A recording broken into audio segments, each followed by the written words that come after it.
This episode will take you on an inspiring and exciting journey from India to Germany, and I think many of you may learn a lot from Omkar's experience as we talked about different aspects related to career development, the transition from India to Germany, job market in both countries, important skills in the domain of renewable energy in general, and the AgriPV as a niche in this sector, career perspective, and different aspects that might be very helpful to anyone who want to pursue a career abroad and to be inspired by Omkar's journey.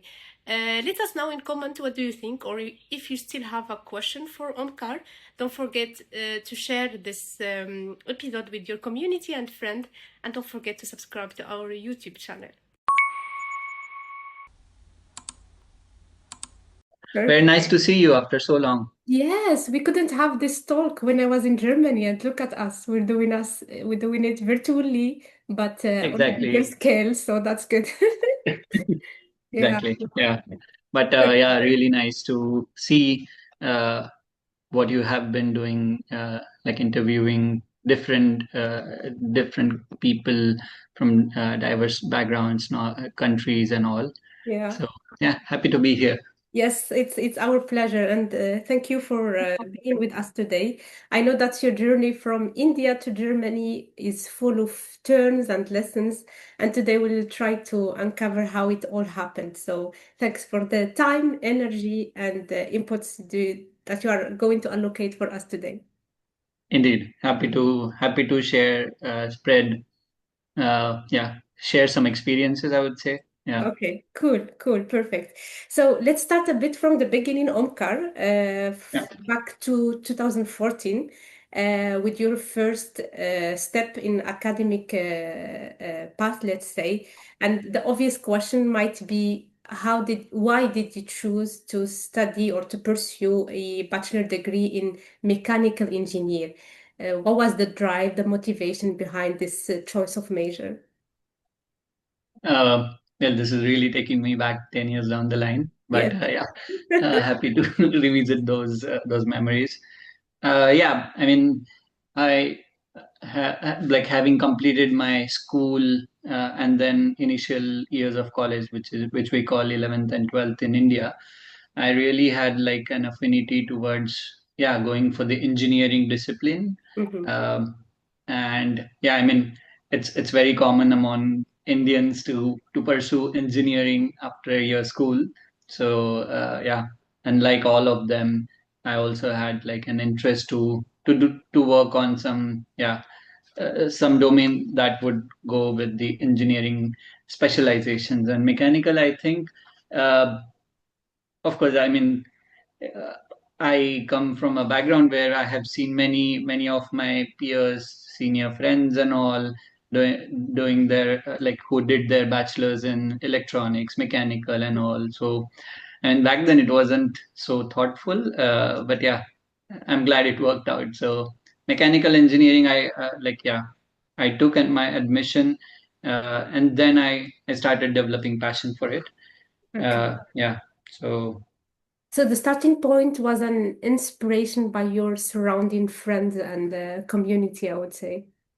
Indeed, yeah. Okay. I mean, I also had another option to go along my dad's roots of what he did as his bachelor's. So he did his bachelor's in agriculture, so Okay. agricultural science. So yeah, I had like both the roads open, and then once I recall one incident when we were like going into this one of the admissions round, and then I had to choose which discipline do I go for, like choose further.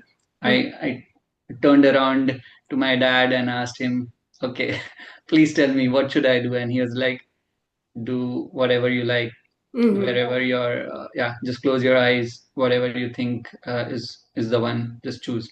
And Yeah. then I'm like, okay, I'm gonna choose engineering. Yeah, so I went for it. Cool. I'm happy that you brought the role or the impact that your dad had on you, because I had this feeling through your social media post and stuff, but we'll come to that later on. So I think engineering studies in India took 4 years, if I'm not mistaken. Yes. You enjoyed those 4 years?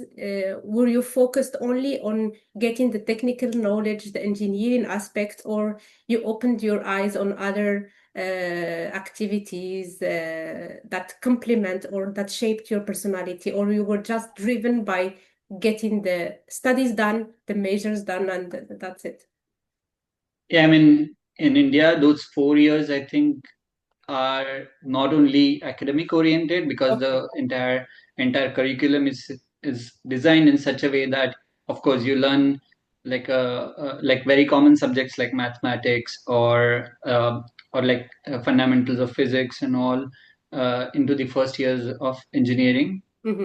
But then when you go towards second, third, fourth, which is more towards the specialization, you dig deeper into those topics. So yeah, it was, I mean, and then it also depends on what kind of surrounding uh, you have as a student. I was quite glad to have like connections with the seniors, and I also advise many of my young friends now that whenever you are in engineering, make sure that you are friends with the seniors, because Hmm. if they do a mistake, you're sure that you listen from them and you don't repeat it, right? So I did sort of the same thing, being friends with them and following some of their footsteps. And then it was like my liking was not only on the academic side, but also making full use of those 4 years, which are gonna be like opening all the dimensions of Hmm. my career. So those were sort of initial steps. So it was also sports, curricular or cultural activities. So it was, I think, full packed experience. That's good. And do you have internships during those 4 years? Are you obliged to do internships, or it's not a common thing that people do during their studies in India? Yeah, so we don't have internships as a mandatory Okay. yeah subject or mandatory topic during your bachelor's, but yeah, I mean, it is highly recommended. So I did also like two internships, one with John Deere. So it's a renowned uh, tractor manufacturing firm. So yeah, I did my summer internship there, and then in the following, I think that was uh, autumn internship, or the next summer internship, I did again into one of the mechanical manufacturing industry. Mm-hmm. Yeah, and that also gave me more like exposure towards the how are the companies working, what are the like I really recall one thought from my dad. I mean, I'll be mentioning a couple of times his name here, because yeah, it really shaped my choices. But Okay. yeah, he has always like suggested me to look towards the different topics from the practical perspective. Mm-hmm. So, and those internships really helped me, because I used to do the internship the following semester. I used to learn those subjects. So during like those theoretical learning those theoretical topics, I used to imagine all what I did in the past internship, right? So it was a bit yeah, relatable. That's how yeah, I sort of learned those topics, I would say. That's cool. Now we got an overview about the 4 years of engineering, the importance of talking to senior people and to learn from them, and also to get some practical internships and to open your horizons towards something cultural and the rest. Uh, Let's move now to the first work experience, because I know it's a tricky period for all of people. All the guests that came to this to Open Doors agrees that the first experience is a challenging one, and we tend to forget how challenging was it now because we have like 10 years of experience. But I assume people who are listening to us now and they are freshly graduated have some concerns about this. So could you walk us through the first work experience that was in with Nespro, if I'm pronouncing it right, as a design engineer and then a project manager? How was this experience? And more important, what kind of advice could you give Omkar to the freshly graduated student so that they can find the right opportunity and to maximize their chances to get into the market in India? We're still in India now. Okay. Yeah. Yeah. I mean, before we go into the joining that company, I would Okay. like to just zoom out a bit and also share one of the experience from my engineering. So Mm-hmm. I, along with my friends, we started like one of the associations, let's call it, in our in our college. Mm-hmm. We called it as Industry Institution Interaction Cell.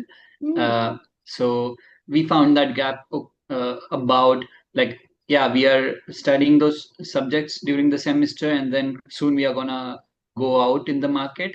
So, and it's gonna be so challenging, right? There are like in the mechanical engineering itself, we had around 300 plus soon to be graduates. So we were okay. like already yeah, gearing up ourselves yeah, to go into the market and to go in this competitive market. So we started this cell where we got in touch with different industries in the market on, and then asked them what are the topics that you usually expect from the recent graduates or the freshers. And Mm-hmm. that's how I got to know about how the industry work and what they expect.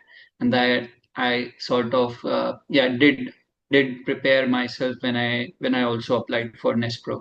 Now Mm-hmm. zooming in bit on this experience, so it was so it was back then a small firm. Nespro, I'm sure it has expanded now into the solar business. Okay. And yeah, my baby steps into the renewables already had started, you see, from there. So I got chance to work with a solar developer Okay.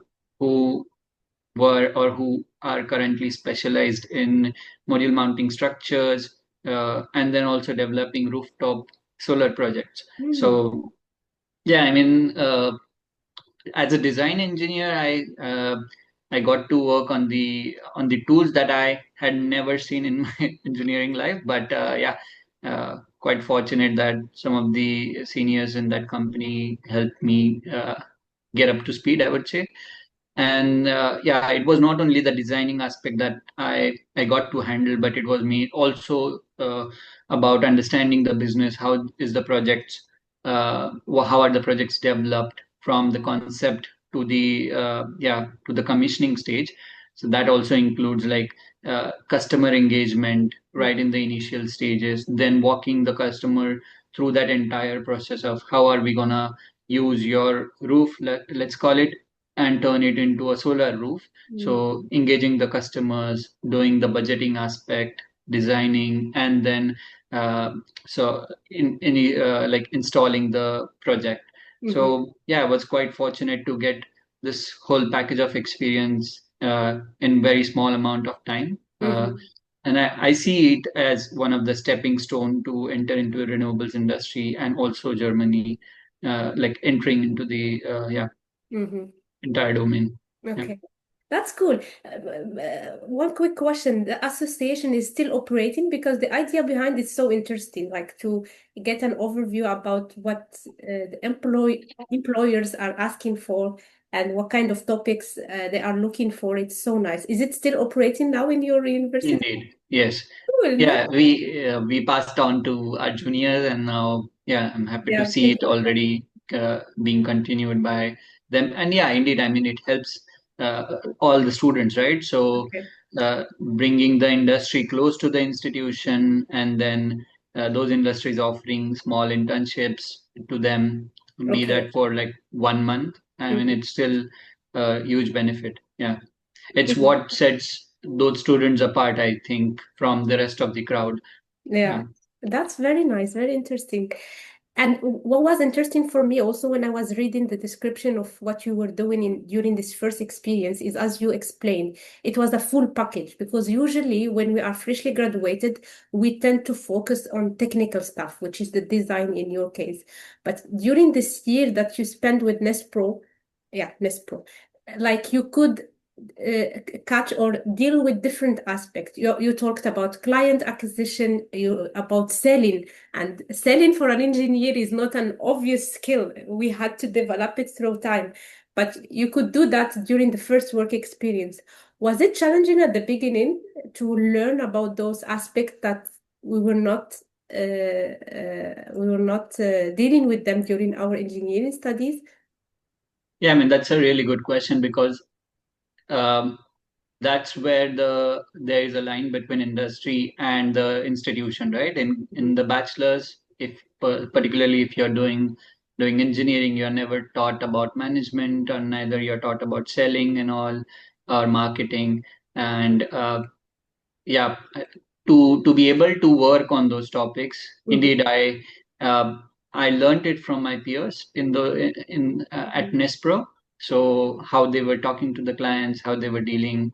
I mean, of course, it was like in the initial days. I'm sure I was a bit naive, I would say, to to be able to handle that. But now I see that, yeah, I mean, it was quite a learning experience, a learning curve. I mean, customer is a customer, so you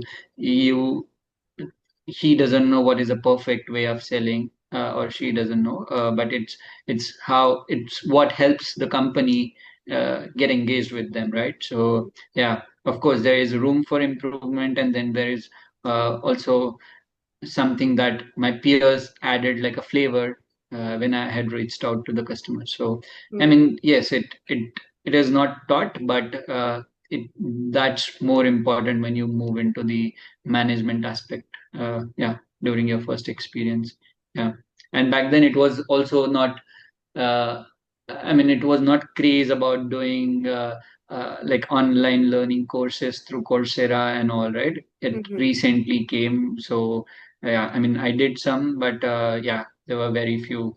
So I would recommend for the next generation or the students currently pursuing their graduation that yeah, make use of the online tools that you have, mhm. uh, and yeah, just reach out to the companies and like, see what do they expect, and then if you know, or once you know that what do they expect, you have list of the topics that you can excel, right? So Mhm.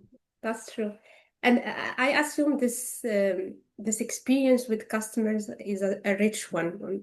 My follow-up question, what kind of key skills that you learned through this human social experience, like emotional intelligence, convincing people, developing to be patient, because maybe we are not patient by nature, but when you deal with humans and customers, you have to be patient so that you can convince them to buy your services in this case. So, what kind of key skills that you learned from this customer experience that you are still using now during your work experience in Germany? yeah, I think going out and just be honest. Uh, it's not that you are like selling a product, but you're offering a service Mhm, that the customer would be served for the next years, right? So yeah, I think what I learned from that experience is mainly being open to the challenges, and it's perfectly fine even if you don't know answers to it. There is always room for improvement, as I mentioned. mhm, Yeah, so it's like being flexible, being honest, and yeah, just putting up like putting that trial or putting yourself there in and yeah, trying to present your product as honest as possible. mhm, Uh, I think mhm, that's the most important thing, and I think I those are the small qualities that you gain throughout your early experiences. And now I see that my like the that could be confidence level, or uh, mhm, like the like not being shy of trying out things. is what I learned from those experiences. And those are really important, and I think you are still using those kind of learning aspect you developed during this period. And then in 2019, you decided to move to Germany. And the obvious question, what inspired you to do such big step and milestone in your career, to leave India to go to Germany? Um, I think one of the major influencing factor to do my masters was also one of my really close friend who is a senior. So Okay. I was like he sort of influenced me on pursuing masters in Germany. Of course, we didn't had the same domain have the same domain, but I was quite intrigued when I saw the career opportunities that he sort of showed me. And then, moving into the renewables was also uh, like my first goal. And then, yeah, it felt like, yeah, if I'm going to study renewables as the like my master's degree, or if I want to like move into that career domain, why not go to the place where it is best offered in terms of technology, in terms of the concept. So Germany back then was also leading the energy transition and all, right? So I was, I was leaning towards, why not go to the best place where I could get that knowledge and start my renewables career. Okay. So then the main drive is to do the master. My question is it necessary to get a master degree to continue your career development? Because, for instance, here in Morocco, with your engineering degree, you can still do well, earn well, progress in your career. Doing a master, it's a privilege. It's something. It's an extra. It's a bonus. My question is, in India, do people really appreciate people with a master degree, either from India or from abroad? Or was it something that you personally valued and you wanted to do the master? It's not like a market requirement. I mean, indeed, the extra educational degree helps you getting more clarity about what actually do you want to pursue in your life. Mm-hmm. But I mean, let's be honest that it's not only the education which gives you more clarity. It's mainly the actual work experience, throwing yourself out in the market Yeah. and exposing yourself, right? So I'm pretty sure there are like many bachelor's graduate who has like not pursued their masters but have excelled in their career. So Yeah. it truly depends on what actually you want to do. If you have that clarity right when you're pursuing your bachelor's, you feel free to choose your path. If you're not if you don't have that clarity, then there is another step that you can of course explore and then try to find your sort of calling. Mm-hmm. Yeah. Mm-hmm. So I think it's both ways. I mean, and then moving on to your question about is it considered like a privileged in India? I mean, of course, master's degree gives you. Uh, like it exposes you to the more network as well, right? So it's the people that you meet, it's those are the experiences that you gain, more clarity. I think that is what people also seek in India when they want to do their masters. And job market situation also is an incredibly important factor here. So if you feel that you're not ready for the market, you have still so many skills to gain. You Mm-hmm. just choose higher education, or you do parallelly some allied degrees. Okay, yeah, that's clear. And you obviously answered my question, why Germany? Because Germany is like a pioneer or a country that excels in energy and renewable energy with the energy transition strategy you mentioned. Um, looking back then, 2019, because I know that many people who are listening to us today joined us, or they are looking to watch the episode because they want to also leave India to go to Germany. What was the biggest, or what were the biggest challenges you faced while transitioning from India to Germany, like in terms of language, I can call, because that's a common challenge we all faced. The culture, I'm sure German culture is quite different than the Indian culture. And also this transitioning from mechanical engineering to renewable, I would say you already did the job with the first work experience because you already touched on renewable energy. So that was not the first time you're dealing with this. But I assume you faced some other challenges related, as I mentioned, to language, art, and to uh, Hmm. cultural stuff. Yeah. Was it true? How was it? Like, could you work us through this transition period from India to Germany? Yeah,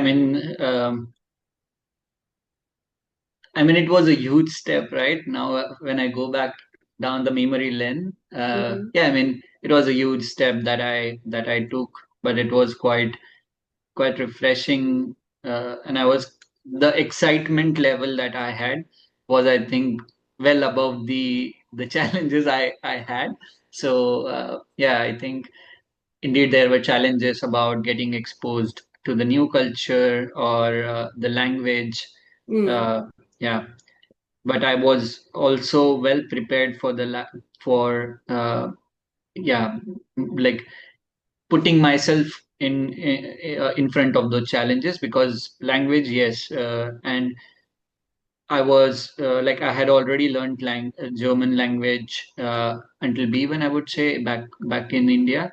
I had already started preparation when I was in engineering, sort of, let's call it like third year or so, mm, thanks to my senior who pushed me there. So, okay. yeah, so yeah, and it was not only about the language but cultural differences. Uh, but I was quite open to face them. Mm-hmm. There were no reservations about, yeah, how am I gonna manage myself. I think it's also the upbringing that you have since you are a kid, uh, and how your parents or how you are pushed into those circumstances, right? Mm, So yeah, uh, I was quite open to face them. mm-hmm. I didn't had any major roadblocks that how am I gonna uh, put myself up in front of the huge Mm, yeah, do like a country and all.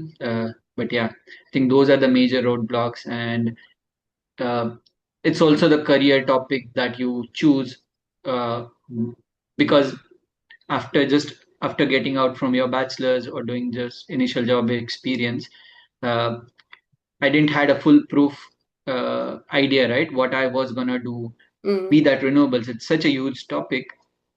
Where am I gonna end up in next 10 years? But mm, it's basically the faith that you just put in yourself, your capabilities, mm, which you have gained so far, which sort of helps you overcome those challenges. mm-hmm. So Mm-hmm. yeah, I think just put faith in yourself. If you feel like, yeah, uh, you're gonna like uh, you're gonna not be open to experiences, just talk to people, just Yeah, listen to their stories. I think that helps you a lot. Every single person has to share uh, their own stories, and we have something to learn from them. Yeah. definitely. And that's what we are trying to do throughout those talks, that I consider like a mentorship kind of things, to guide people or just to inspire people. And now we can really see the impact of the peers or seniors, how they shaped your plans, how, because you seem like you were very well equipped before coming to Germany. You had a plan, you had a structure, you started beforehand preparing yourself so that the challenges were like minimized, kind of, beside the cultural stuff that you cannot minimize because you don't know Yeah. too much about Germany until you are inside the society. Maybe Uh, I would like to also add a bit here that, yeah, as you mentioned about, I was well prepared, or I had a plan on how I'm going to apply and all for the like master's program here. The biggest takeaway that I would like to share to the next students coming here for masters or their like further education, it's mainly plan properly on how are you going to execute those opportunities that you get, be that even applying for masters. So we both have experience, right? You have to apply for your master's application, and then eventually you get the like approval from the university that you have been accepted, and then you start visa process and all. So I had like a literally the reverse timeline of how I'm going to execute all those things. So if I'm going, like, I had a plan that on certain date of in September, when my university starts, I'm gonna be there in Cologne, at my university location, right? Okay. And then 2 days or 3 days before, I'm going to land in Germany so that I'm at least comfortably ready to start my next career. Uh, Before that, I before I fly, I should have my visa at least 15 days before. So this is the reverse timeline that you, if you create, it really helps you to stay accountable and stay confident that yeah, you still have buffers to deal with the circumstances, and then Yeah. those basically the externalities that we call yeah. So And it helps also, you. definitely, and also having a clear plan, like it's a clear visualization of the future, which gonna make it a bit easier for you to implement and to apply because you saw it by your brain. Then you can do it. I saw a question. We're gonna take the questions later on, but something like came to my mind. I never asked you. Were you a scholarship holder or self-financed for the master? Self-financed. Ah, okay, like me. Okay, then Yeah. we can take the thing before. Did you have any preferences regarding the choice of university or the university itself, ranking and stuff like this didn't matter for you? What matters is that you wanted to study renewable energy. Wherever we can study renewable energy, either in the east or west of Germany, that's fine. Or did you have some preferences that you wanted Cologne specifically? um, I think for me there were two criteria. One, of course, the university uh, and the overall industry, where does it lie in Germany? Uh, Okay. and the second criteria was the course content. So Mm, what I am going to learn in that particular course. So using those two criteria, I had shortlisted my universities, particularly for the renewable energy courses. okay. And indeed, there were some technical courses similar, like such as renewable energy, I think engineering, or renewable energy systems in Freiburg University, Mhm. which is more on the technical side. And contrary to that, Cologne University or had offered like renewable energy management. So it's more on the management side, right? So looking at this, looking towards the content, I was more lean towards the management courses. Okay.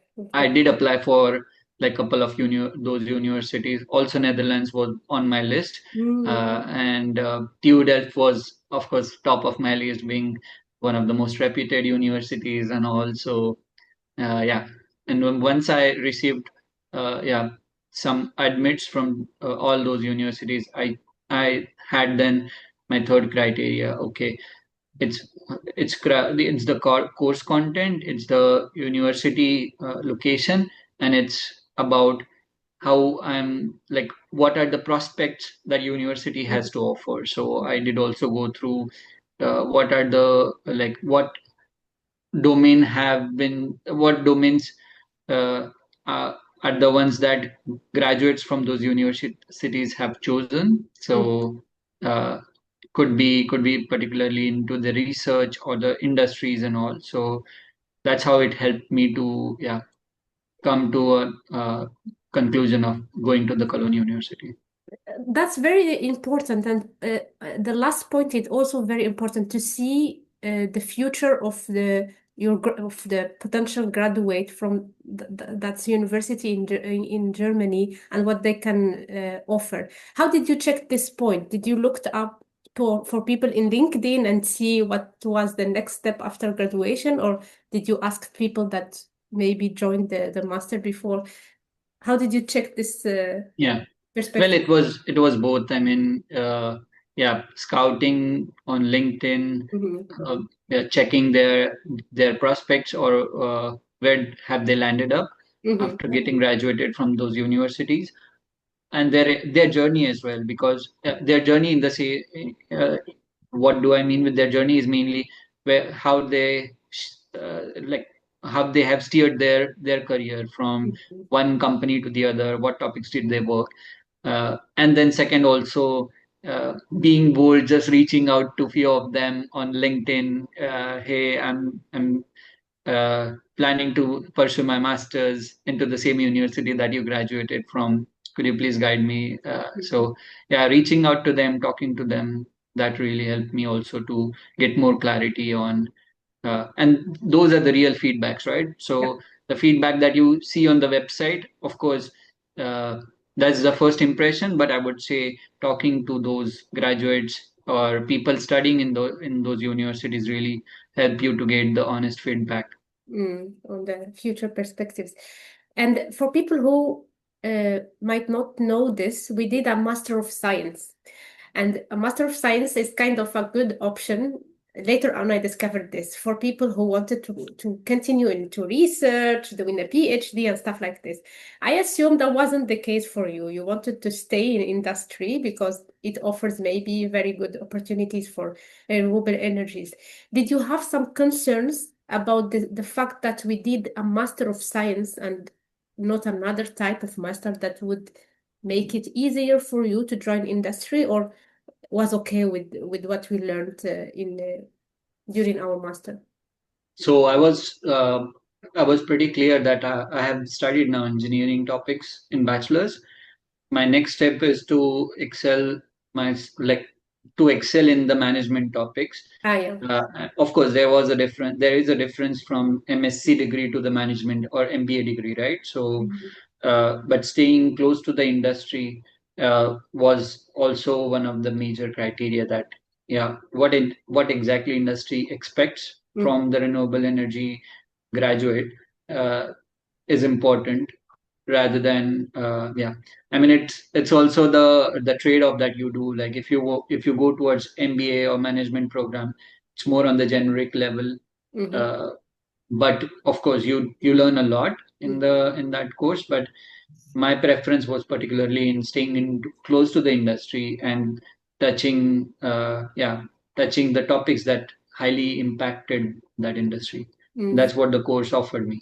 And I think also what one big advantage or the thing that you did really well and enabled you to stay close to the industry is the working student working experience. And I think that's one of the big advantages of Germany also is that you can work while studying and finance your studies as we did. Uh, how how did you came across those opportunities of working students positions? Was it mainly throughout what the university advertised for, like when they send us those opportunities, or was it via your professors? Uh, how did you come up throughout those working experience as a student?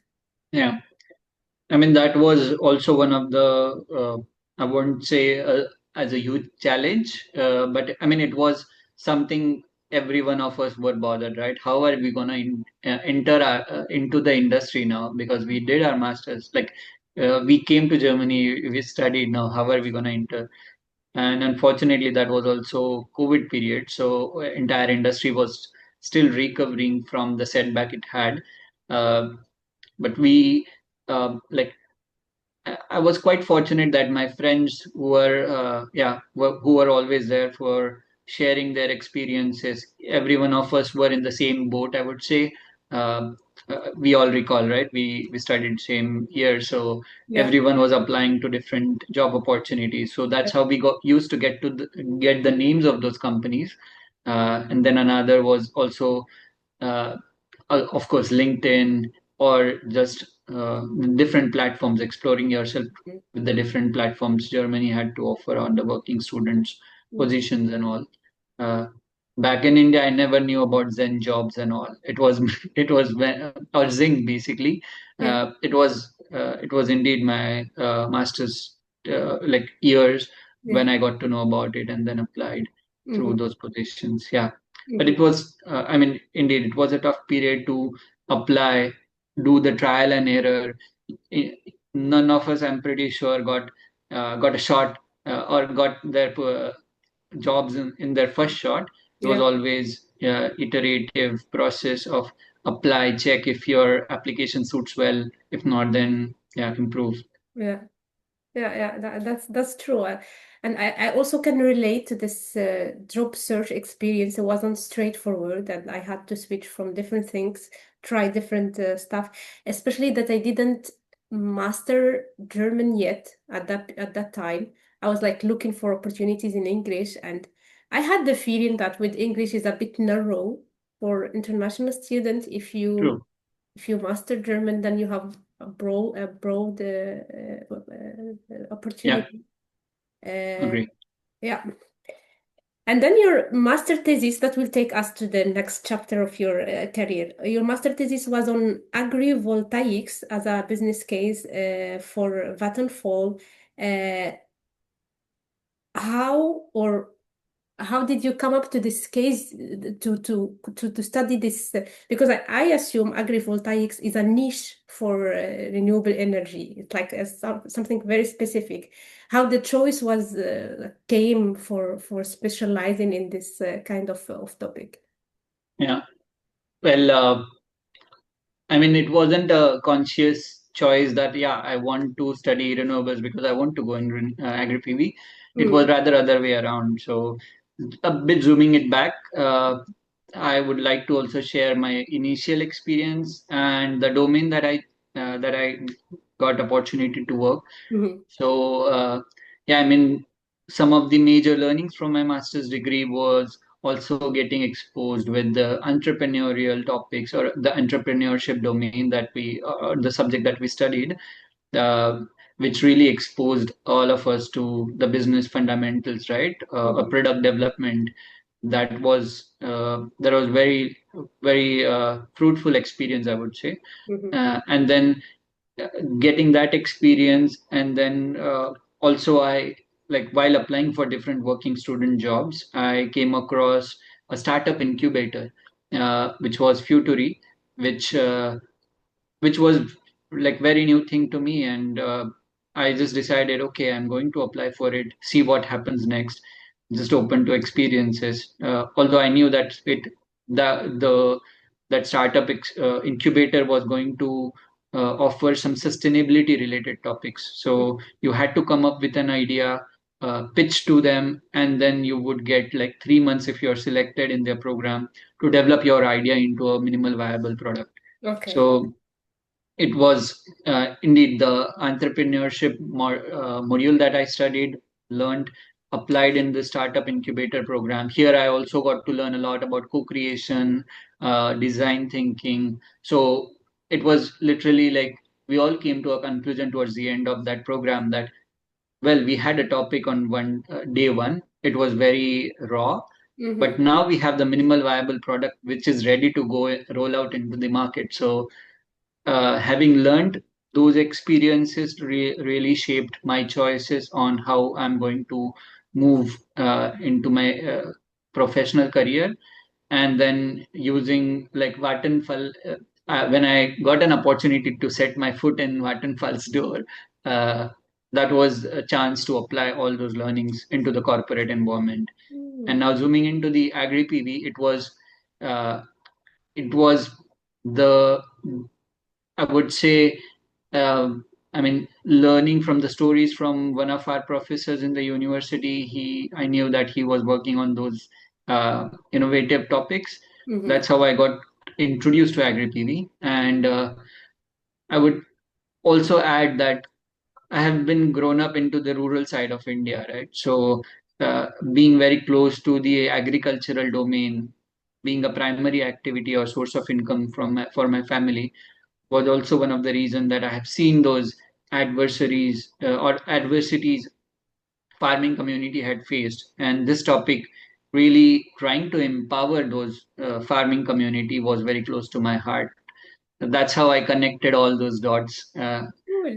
It's a lot of information, but yeah, I mean, I am trying to sketch a picture that it's not only the topic, but it was also uh, that mindset of Mm. developing a product into a business opportunity, and my company was also trying to do like enter into this market. So I saw it like a golden opportunity. Like, yeah, AgriPV business development, it's a great match, and I'm also in the learning phase. Why do I not just jump into it? Yeah. That's cool. I didn't I thought that the experience with the startup and the Futury program was after your master thesis. That's why it was the next question. But then now I Okay. see the link because Yeah. I was going to ask you about this entrepreneurial kind of experience where you developed this model for the Hmm. Agri PV, and I can tell what the emotional arguments you use it to pitch, because when now you linked back to agriculture domain in India, it sounds really emotional and it has a meaning. I can see. Um, Starting your own startup, is it an idea that you have in mind, like in 10 years or maybe 5 years, like from this experience with this incubator? How was the entrepreneurial experience? Is it something that is calling you that you would like to explore more in the future? Maybe back to Um, you. yeah, I mean, yeah, going back to that Futuri experience, it was indeed the first time that I had learned something like a startup development, or working on just an idea and how do we create the product out of it. And I'm sure all of our like the co-founders, I would say, for like working on different, like the same idea and also the different ideas, we sort of concluded that it's not only the innovation part of Mm, startup building, but it's also collaboration, or it's also like people whom you work with. It's also different aspects of uh, like, it's not only IQ but the EQ that helps you build that mindset and a product, right, to work in a startup. So really, I think that experience plus the corporate build management experience that I'm gaining now would certainly shape my decisions in future. And yeah, I mean, let's hope that I indeed, my preference is to create an impact. It's not only shaping my own career, but to contribute in shaping people's career, impacting their lives, and impacting the farming community that that I want to serve. So yeah, I mean, I would really try to build something in yeah, in the next years. But these are the baby steps that I'm taking now, gaining the corporate experience, yeah, uh, which is also very very relevant. yeah, Yeah, yeah. which yeah. And I think you're doing a great job. It's impressive the work you're doing now. I will zoom in a bit with this experience as a consultant in Agri PV. And I know that you attended the Agri Voltaics conference in Italy. You have experience with the, Germany and the Netherlands. Do you think it's easy uh, to have similar solutions or models scaled to India's agricultural landscape, or do we need like still some technological progress for India to appropriate such solutions? Like if we're gonna take your experience and all your learning from Europe and transform Mhm. it or transfer it to India, uh, what are the constraints that could like be a challenge to appropriate those solutions for Indian Yeah, agriculture? yeah. I mean, indeed, this topic is relatively new in the market, Mm-hmm. but the concept was coined in, I think, 1989 Mm-hmm. by co-founder or founder of Fraunhofer Institute. So um, it was indeed devised in Germany, or the pioneer of this concept was German market or German research industry. Mm-hmm. Uh, and then if you now consider this AgriPV community, it's gaining traction, it's getting bigger and bigger now. So it's really there are those fruits now being served to the farming community, I would say, because indeed the lives of the farmers are getting improved. Most of the proof points are in Europe, indeed. Mm-hmm. US is also gaining traction. And now if you see scaling the same concept to the Indian market, India, it's not exactly one size fits all. So the conditions in the German market could not be exactly matched with the Indian market. But I'm sure India is coming up with uh, its own business models for the agri-PV industry, and there are different circumstances, different opportunities, I would say, which will serve Indian farmers. So yeah, I'm also in a close loop with the development in agri-PV in India. So studying it quite closely with the leading developers there, and also some of the friends of mine are working on those projects. Mm-hmm. It's quite intriguing to see how is the same concept being implemented in a different way, be that China, be that India or Europe. Yeah. There are multiple dimensions. It's not only on execution, but also on the legal part, finance, because the farmers in India are not as rich as Yeah. European farmers. Yeah. Neither do they have huge piece of land of 100 hectares like a single farmer in Germany would have. So there's always the Indian way of agrivoltaics as an implementation and European or in any other different geographies. Yeah, yeah, that's true.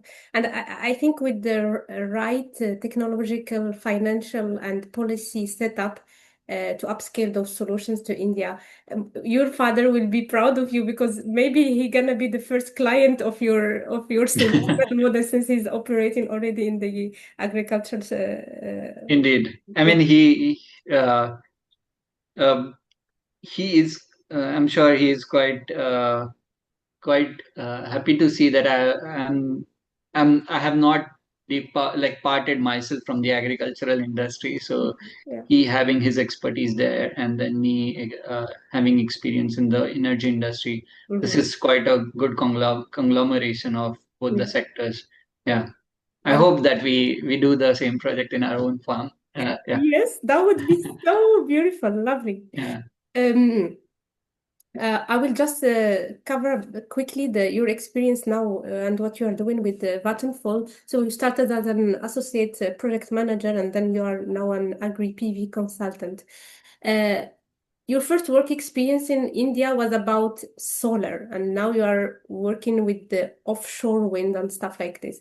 I'm not an energy expert, but my question may be, which one do you like working on more, like the solar domain or the offshore wind, or it doesn't matter? You are applying the same concept, like for an energy, for someone who is into energy, like for you, what are the key differences between working with those different Mhm. aspects?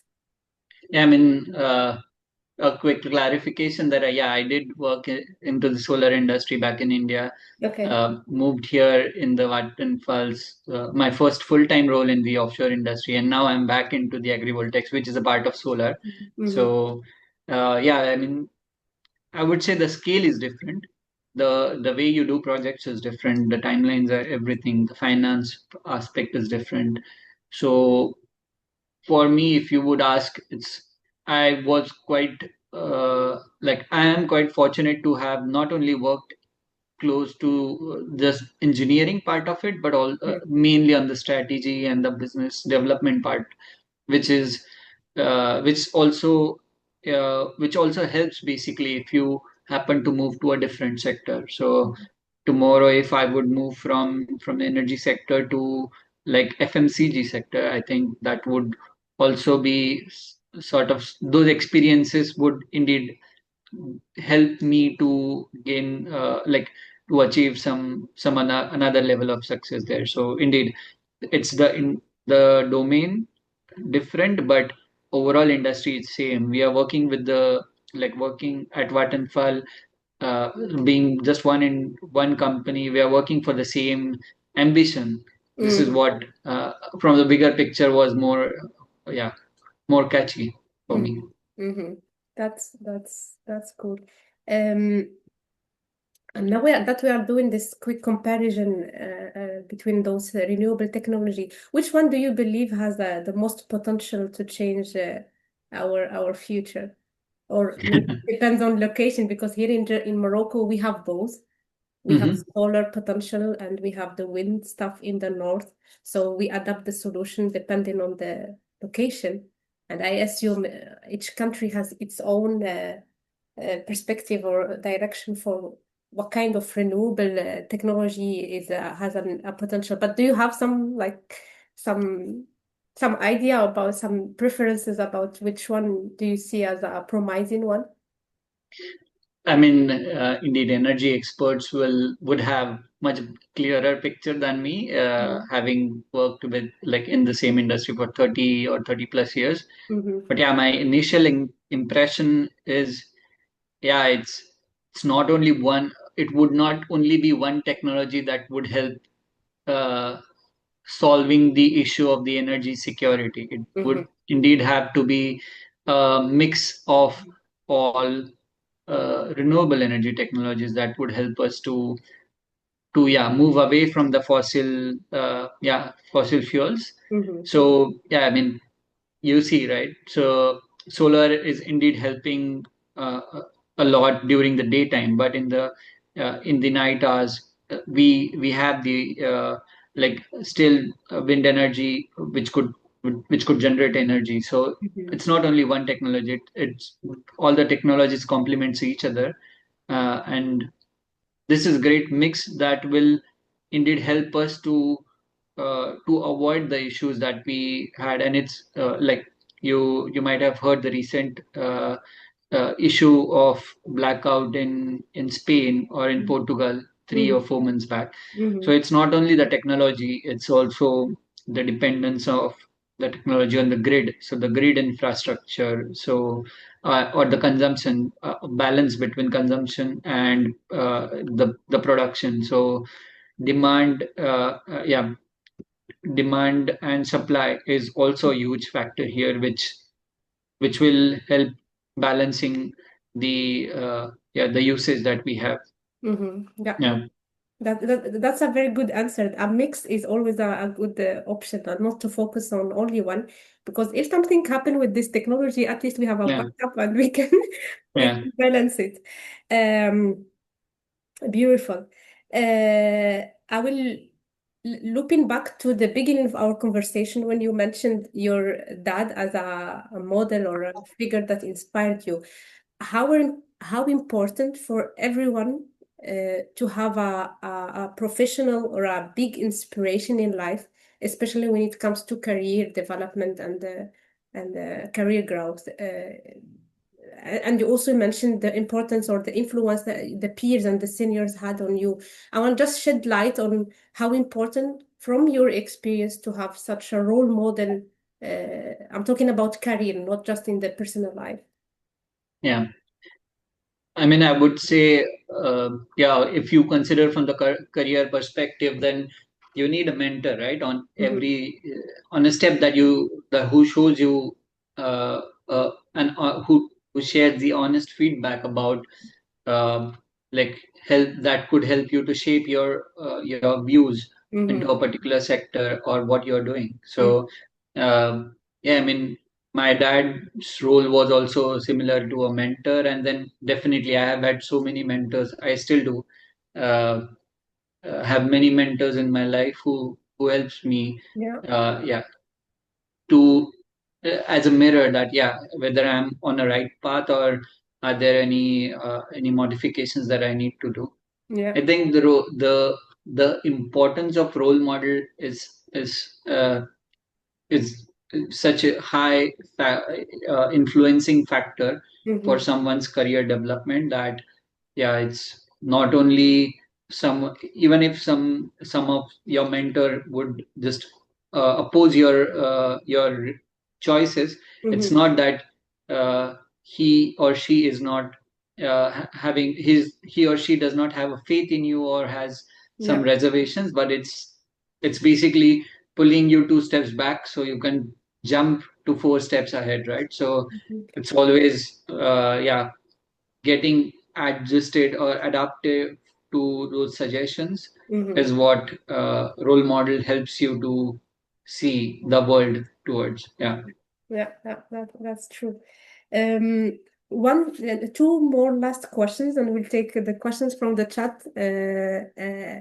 So, if you could go back in time, would you change something in your career path, or would you do the same as you did back to 2014? Would you change something?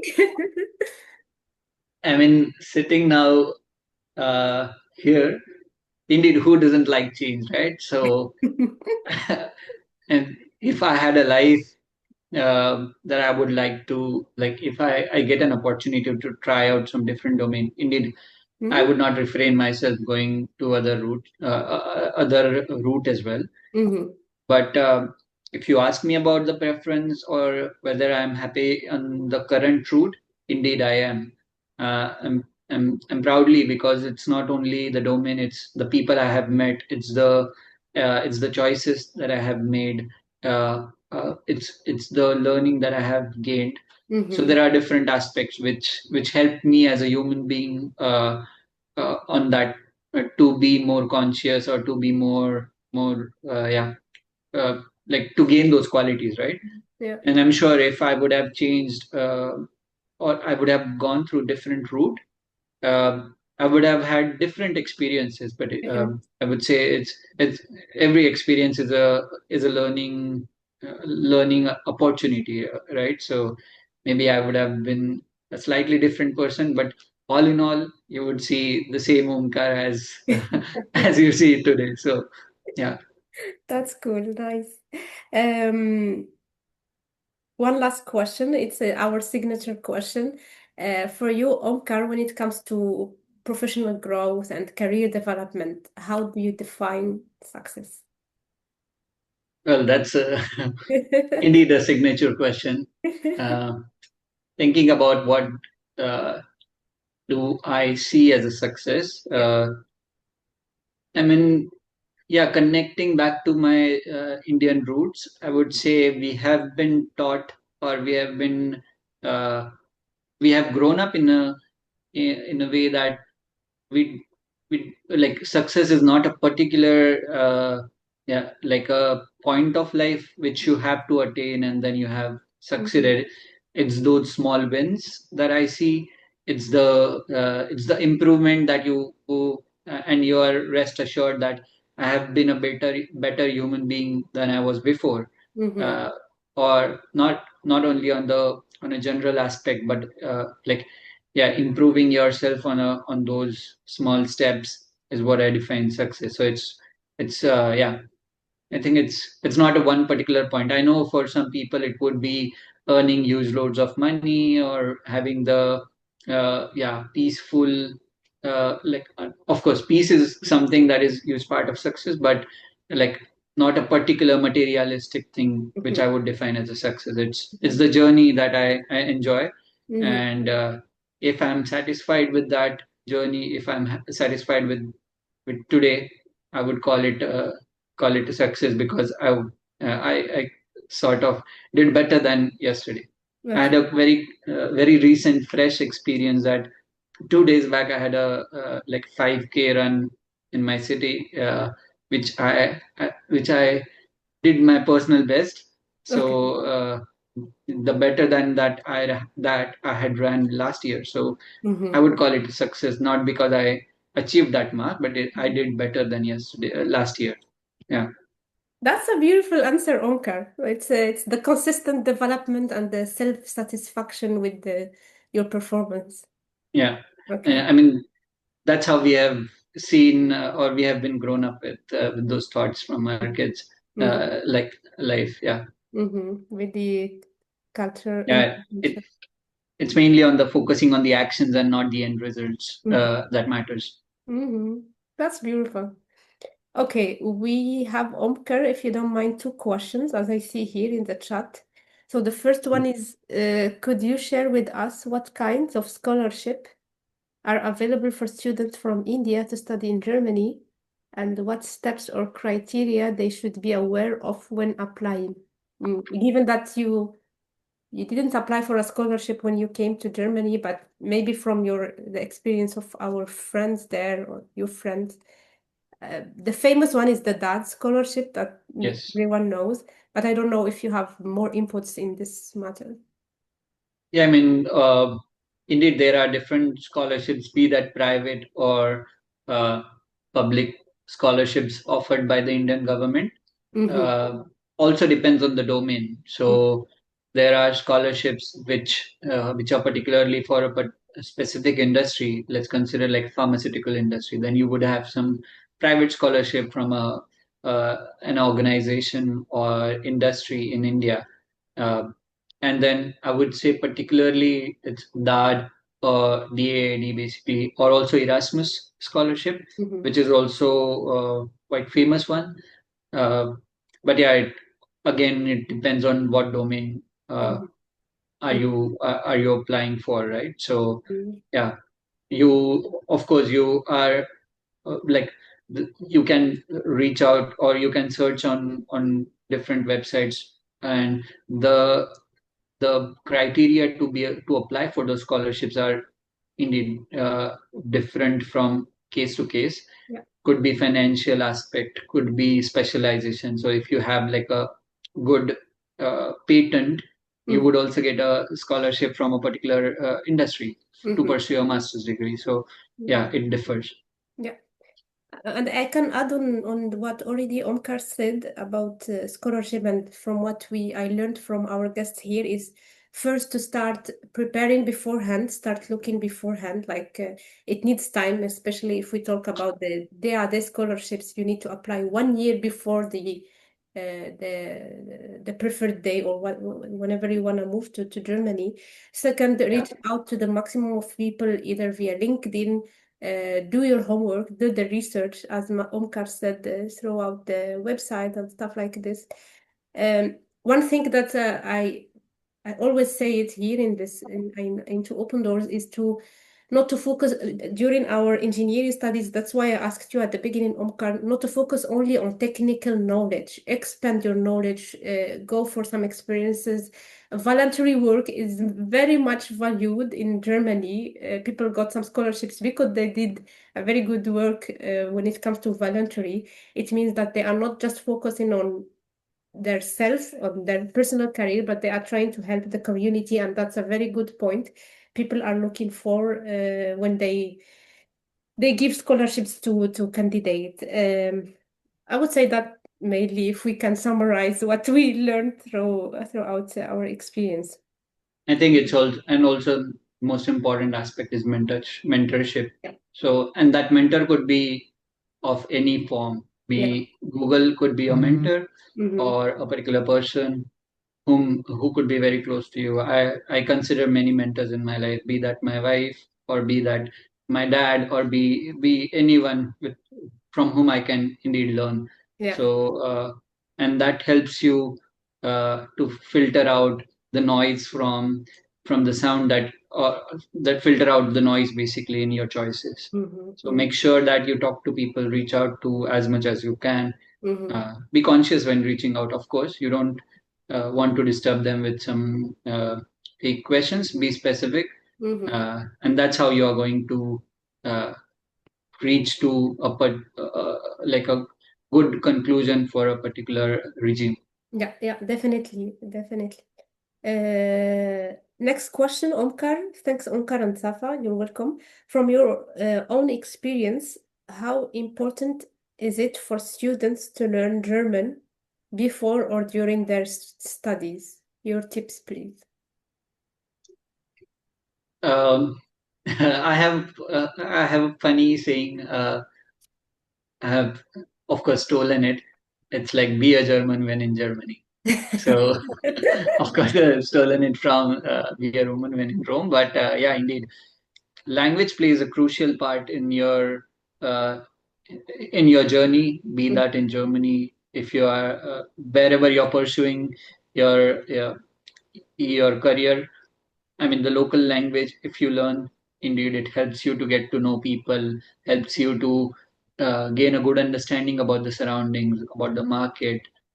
This shapes up your life, I would say. It's not only looking that from a commercial or sorry career perspective that I need to know language because I need a job, but it's the life that you have to enjoy being in Germany. So why not learn a language? You get opportunity to talk to people, get their experiences, get to know their experiences. Mm-hmm. So indeed, I would say doing your homework, as Safa mentioned, it's like 2 years, yeah, at least learn some language before you come to Germany. That will help you. No one else. Basically you because situations you will indeed get over those situations quickly, but it's the experience that stays with you uh, that shapes up your career. Mm-hmm. So yeah, and then continuous learning. I mean, you get busy in your life once you come for your masters and all. But yeah, if the time like approves, feel free to continue learning the language. Definitely, yeah. And they need the continuous practicing. And the sure thing is that with German language, many doors gonna be opened. We had this um, comparison with Nof, one of our guests. She said maybe out of 10 opportunities, if you do speak only English, you will get two out of those 10, but the remaining eight are for those people who talk German. So you can imagine how much Yeah, opportunities you are missing just because you don't speak German. If you yeah, want to indeed. study in Germany. Yeah, I mean, definitely language will play an important part in your like getting on or landing up on a job. Mm-hmm. Um, it you may not work in that language when you're working on your daily life, but Yeah. it's the communication that you have with your like colleagues in a broken German. It's also fine, right? So Mm-hmm. it's it's the it's the relationship that you create with the help of that language Definitely. that that affects yeah Yes. your job path. Mm-hmm. Mm-hmm. Definitely. Um, Last point, Omkar. I don't know what I have not asked you today, and but you feel like called to share with people, either people with us today or who are going to watch the episode on YouTube. Is there any other stuff that you feel like called to share and I didn't ask about? Mm, I think I mean we have touched upon many of those topics from the journey that I have had. Um, Apart from that, I think yeah, my major takeaway from coming to Germany was mainly yeah, just speak to people. Speak. I mean, of course, you get different set of people in different point of time, but yeah, be open to the new opportunities. Don't consider it as a roadblock, but yeah, just face it. Either you learn it or you I mean you learn from it or you have a better idea. You get more clarity, right? So yeah, I think uh, continue listening to Safa's episode is also an important thing because yeah, she's doing an incredible job Thank you. in bringing people like us yeah, and also sharing her own experiences. I think that's what sticks. Yeah. Thank you. Thank you. It's been such a joy talking to you. I'm happy that we reconnect again after a while that I left Germany, and I wish you the best of luck. Thank you, Omkar. Thank you so much. Thanks for having me. Yeah, It's a thank you pleasure. all for yeah being here. Yes. And yeah, thanks, Safa. It has been really uh, nice to see your journey. I've been through some of your episodes as well. So We try. keep up this journey. I think it's really inspiring for We all of us. we will. We will.